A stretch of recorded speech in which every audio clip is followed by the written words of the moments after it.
අයිබෝවන් ඉතින් අපි ඔය සාදරයෙන් පිළිගන්න පුදුමයක් අපේ YouTube channel එක. BMW කියනකො කවුදද දන්නේ? මෝටර් බයික් හා සුපර් කාර් තියෙන ලෝකෙදී ඉහළින්ම තියෙන නම. ඉතින් අද අපි මේ වීඩියෝ එක ගෙනාවේ BMW M5 කාර් එක ගැන. එහෙනම් අපි පටන් ගමු වීඩියෝ එක. ඉතින් යාළුවනේ BMW M5 කියන්නේ high performance sedan car එකක්. මේක කියන්නේ 5 series රේඛාවේ performance optimized වාහනයක් විදිහට. මේක M series වල තියෙන අතිශය බලවත් ස්පෝර්ට්ස් කාර් එකක්. ඒ වගේම ලක්ෂණික අතුනොත් තුටින්ම තියෙන වාහනයක්. මේක ඉතිහාසය හා සංවර්ධනය ගැන කතා කරද්දී ආකෘති 7ක් පමණ දකින්න පුළුවන්. මුලින්ම E28 M5. ඒ කියන්නේ 1985 ඉඳලා 1988 වෙනකන් ආපු කාර් එක. M5 වල පළවෙනි ආකෘතිය වෙන්නේ මේක. BMW 535i මූලික කරගෙන BMW M1E 3.5 litre EOHC inline 6 engine එකක් යොදාගෙන නිර්මාණය කරලා තියෙනවා. එතෙන් සිට මේක ලෝක වේගවත්ම සෙඩාන් කාර් එකක් ලෙස නම් වෙනවා. ඊට පස්සේ එන්නේ BMW වල E34 M5 කියන එක. මේ තමයි දෙවෙනි කාර් එක. 1988 ඉඳලා 1995 වෙනකන් තමයි මේ මොඩල් එක තියෙන්නේ.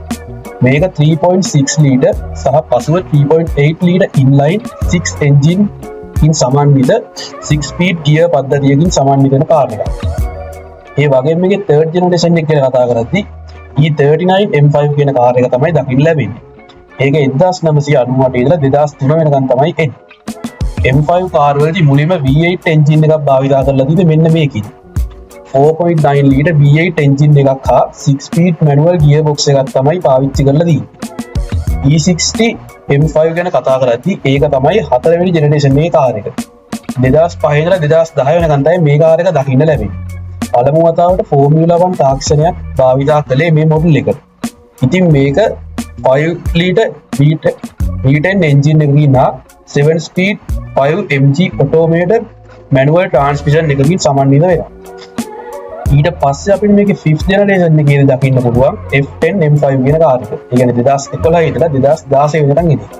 ඉතින් යාළුවනේ පළමු වතාවට turbocharged V8 engine එකක් ඒ කියන්නේ 4.4 litre twin turbo V8 engine එකක් තමයි භාවිත කරලා තියෙන්නේ. ඉතින් ඒ නිසා මේකට වැඩි ධාවන කාර්යක්ෂමතාවයක් හා වේගයක් තියෙනවා. ඊට පස්සේ අපි කතා කරන්නේ කවුරුත් දකින F90 M5 එක ගැන. ඒ කියන්නේ මේ 2017 ඉඳලා කාර් එක. ඉතින් අලුත්ම තාක්ෂණයෙන් all wheel drive system එකක්. ඒ කියන්නේ BMW වල තියෙන X-Drive කියන system එක මේකේ දකින්න ලැබෙනවා. ඒ වගේම horsepower 600 කට වඩා බලයක් මේකේ නිෂ්පාදනය කරනවා. මේකේ dual clutch transmission එක වෙනුවට 8 speed automatic එකක් තමයි භාවිත කරලා තියෙන්නේ. ඉතින් යාළුවනේ අන්තිමටම අපිට දකින්න පුළුවන් G90 M5 කියන එක. ඒක තමයි 2025 ඉඳලා M5 කාර් එක. ඉතින් යාළුවනේ මේක M5 කාර් එක 0 ඉඳලා 100ට රීච් කරන්න සාමාන්‍ය ගන්නේ තප්පර 4ක් වගේ පොඩි කාලයක් විතරයි. උපරිම වේග විදියට පැයට කිලෝමීටර් 250ක් කිව්වත් ඊට වඩා යනවනම් යන්නත් පුළුවන් හොඳ කාර් එකක්. M5 කාර් එක ගැන කියද්දි මේකේ M adaptive suspension, M servotronic steering, launch control, M driving modes වගේ ගොඩක් දේවල් දකින්න ලැබෙනවා. ලක්ෂරියක් ගැන කතා කරද්දි leather seats, ambient lighting, high end infotainment systems එහෙමත් භාවිත කරලා තියෙනවා. ආරක්ෂාව ගැන කතා කරද්දී advanced driver assistance system, lane assistant, collision warning, iDrive system වගේ ගොඩක් systems මේක භාවිත කරලා තියෙනවා. ඒ වගේම තමයි මේ වැඩි වේගකින් යන වාහනේ ඉක්මනින් නතර කරන්න carbon ceramic brakes තමයි භාවිත කරනවා දකින්න ලැබෙන්නේ. අලුත් M5 කාර් එකක් ගන්නවා නම් සාමාන්‍යයෙන් ලංකාවේ මුදලින් ඉතින් 6ත් අතර වගේ වටිනාකමකට ඉතින් ඒක සාමාන්‍ය යනවා. කාගෙත් ඉඳලාගත්ත මේ කාර් එක ගැන මොකද හිතන්නේ? යටින් ආක අදහස කමෙන්ට් කරන්න.